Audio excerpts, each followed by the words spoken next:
সুপ্রিয় চাকরি প্রত্যাশী ভাই বন্ধুরা, সবাইকে জব ফার্স্ট চ্যানেলে স্বাগতম।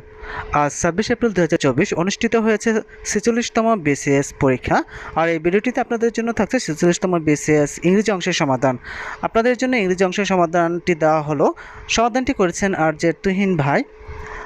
আর পরবর্তীতে সম্পূর্ণ অংশের সমাধান দেওয়া হবে। আর এরকম বিভিন্ন চাকরি পরীক্ষার প্রশ্ন সমাধান, চাকরি পরীক্ষা নিয়োগ বিজ্ঞপ্তি, চাকরি পরীক্ষার প্রস্তুতি ও সময়সূচি জানতে চ্যানেলটি সাবস্ক্রাইব করে বেল আইকন বাজিয়ে রাখার অনুরোধ করছি, যাতে করে পরবর্তী ভিডিও আপলোড করার সাথে সাথে আপনারা নোটিফিকেশন পেয়ে যান।